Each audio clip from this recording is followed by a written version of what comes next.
watching Japanese freeware game Vtubers. So chances are no one is going to actually want to become one. But I'll just do this stream just in case someone wants to follow my steps. And before you watch this, go and watch the guidelines of creating content related to Japanese freeware games.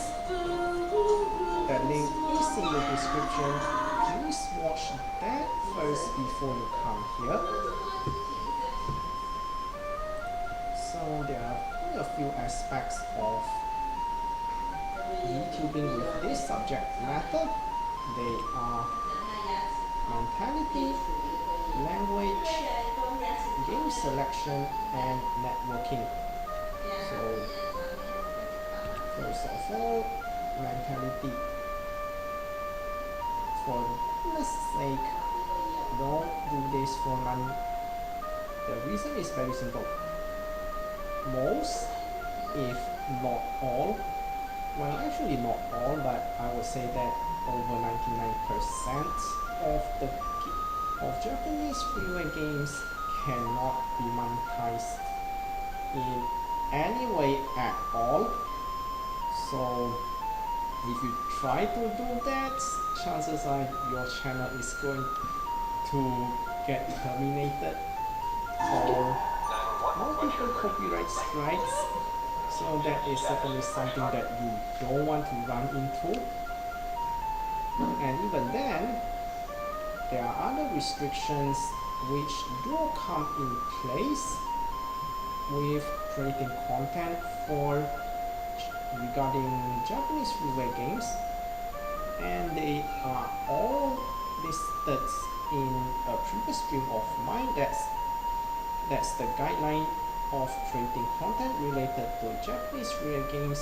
The link is in the description.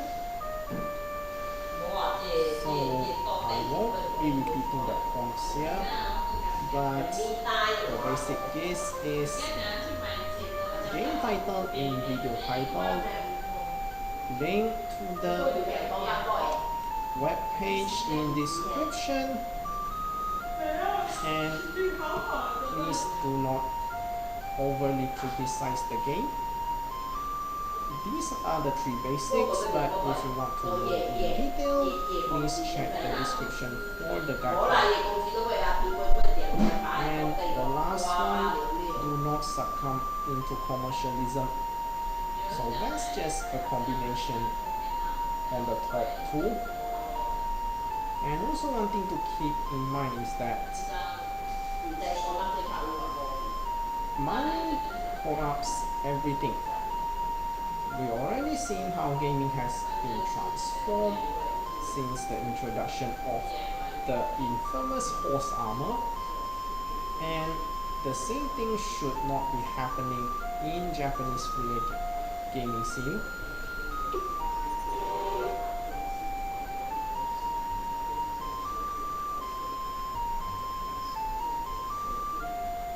At the same time, I know that there are a few games that allow monetization, but those games are rare and they do come with their own set of restrictions, which I totally don't understand, since they are, well, very rare. Oof. I forget that I put my mic too far.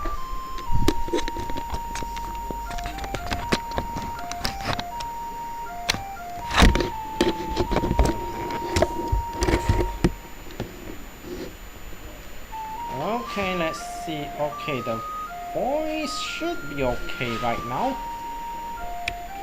So next up is the language. So when I started, I know nothing on the Japanese language at all.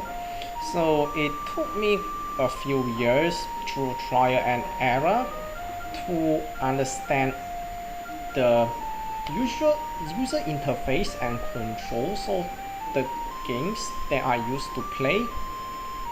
And with that, even with that, there are still genres that I won't be able to touch, such as RPGs, adventure games, and visual novels. So if you want to go in blind like me, be prepared to go through a lot of trial and error. So as a general guide, visual novels and adventure games have the highest language fluency requirements, followed by RPGs, simulation games, and strategy games. Action games and shooters are mostly playable even if you don't know a single Japanese character. So this is partially why you do see me stream a lot of action games, but as a responsible VTuber, I need to keep my coverage of Japanese freeware games balanced in terms of genre, at least within the best of my ability. There's definitely no way I can stream most visual novels unless you account for the fact that I do play visual novels made by the Kopema, which is pretty much do selections and see the results. So keep that in mind. Next up is game selection. So the most important thing to consider when you want to choose which game to create content would be make sure that you can finish the game. Of course, in my case, I prefer to go in with a blank state, so there's no guarantee that I am able to finish the games. But if you want to, you can just finish the game first if you don't care about the blank entry parts. And I do finish Boshoku no Machi and its sequel first before wait no I did went to the first game blank. It's the second game that I had to finish it one time before I stream the game to ensure that everything is smooth. So, and another thing to consider when you choose which game to stream is that controls would be the priority, followed by the user interface, and the last one would be story. So you might wonder, why not gameplay elements? Well, generally speaking, gameplay elements are more or less the same with whatever games you have been playing, so that should not be much of a concern. And keep in mind that this guide pretty much gets thrown away when it comes to adventure games and visual novels. And sometimes even me misjudge my own ability to complete a game. Those who have watched me would have known that I do abandon quite a lot of games due to the inability of myself to finish them. But at the same time, the only game that I abandoned out without issues of clearing the game would be Ars Libra, the original freeware version, not Ars Libra revision. So for that's because the game is pretty much a drain on my PC and there's some performance issues on that, so I have to avoid that. And of course, you need to decide early the style of your channel, what game that will influence what kind of games that you choose to cover. So a special tip here is that if you are very fluent in Japanese language, you can actually get away with streaming games hosted at Novel Collection alone. Yes, alone. That website has a truckload of visual novels hosted over there. But keep in mind that not all games hosted there are all available for content creation, so be sure to check if they are allowed or not. So the keyword here would be GQ, so I'm going to type the word out. So GQ. Okay, it should show up at the chat. So on that word actually means command gameplay with, not gameplay, in a sense it's content with commentary. It can be either video uploads or live streams. GQ pretty much cover both of those, but you must put commentary in them. Content without commentary would be Freeware. So I'm going to, okay, so if I'm going to type the words out.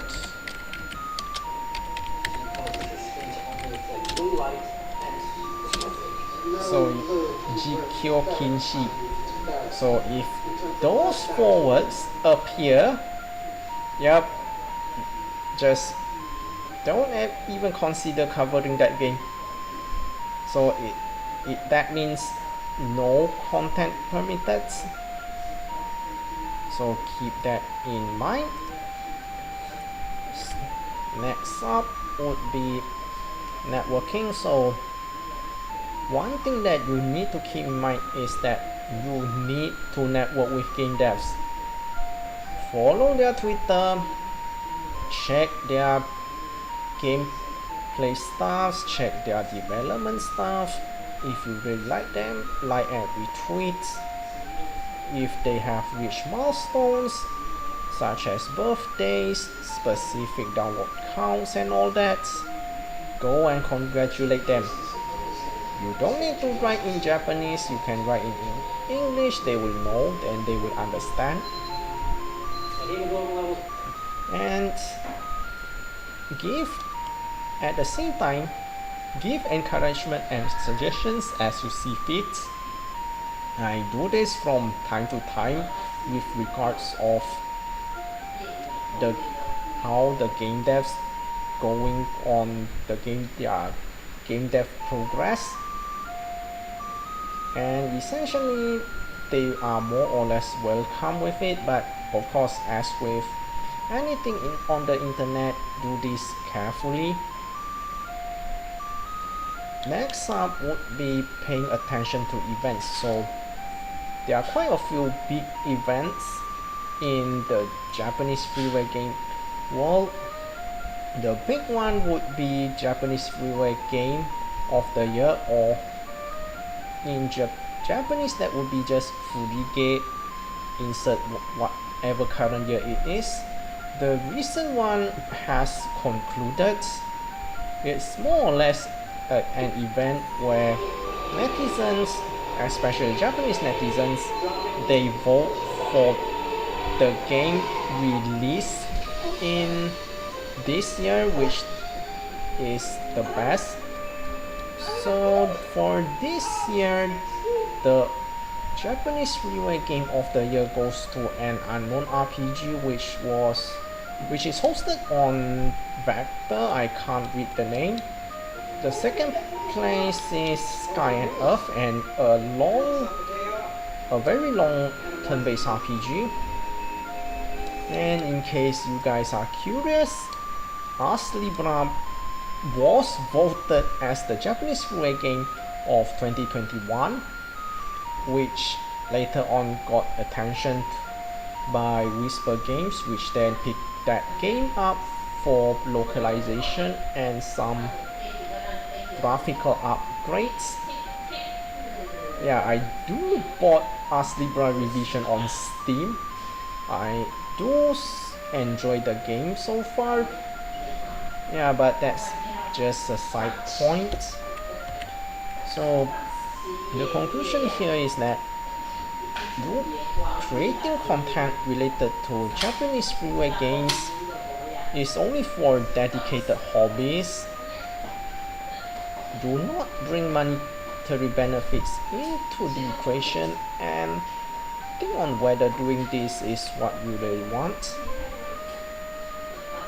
In my case, I have been playing Japanese freeware games since 2009, and I did stop a while back in 2018 when I discovered Steam as a platform, but when I watched Oshaberi Daisy playing Jigokuron, which is a strategy RPG,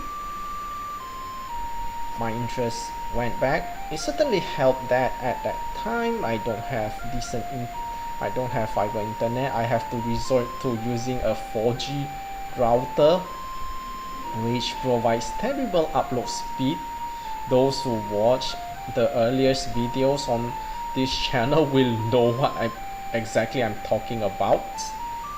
But as time passes, I get to know more game developers, and they definitely gave me a lot of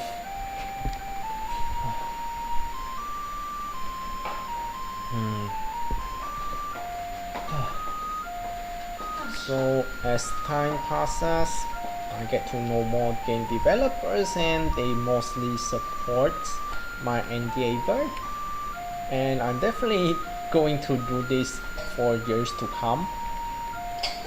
And another thing is that I'm also doing this because the last thing that I want to see is having someone else, basically a foreigner, doing the same content as mine, and then they disregard all the rules for the creating of content, and then they ended up labeled as the Logan Paul of Japanese freeware gaming scene, which obviously going to affect my reputation, and I really want to avoid that. And I hope that with this, such incident won't happen in the future, but I'll see how things develop, considering that for the 2 years I have been a Japanese freeware gaming VTuber, there's very few, I would say, and I dare to say, no one come to me and told me, hey, I have played the game that you have streamed on my channel and stuff like that. But I am not giving up. I know people like me exist, it's just that I haven't been able to reach out to them yet. So perhaps I will meet one in 2023, who knows. So I guess that's all I have to say on the matter. If you have any questions, you can just leave a comment and answer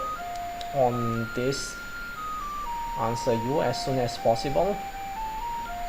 So that's it for today's stream. So tomorrow there will be a special live stream for my second anniversary. I can't tell what is that yet, but it will definitely surprise everyone. Even me myself was surprised that I'm going to create this type of content. That stream will start on 8 PM UTC plus 8. Hopefully it will be a good one.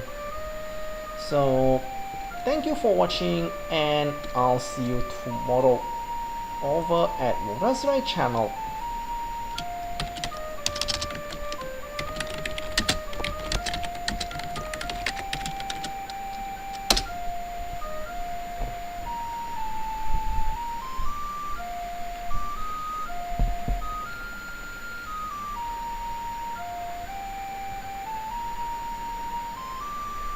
chaotic นะ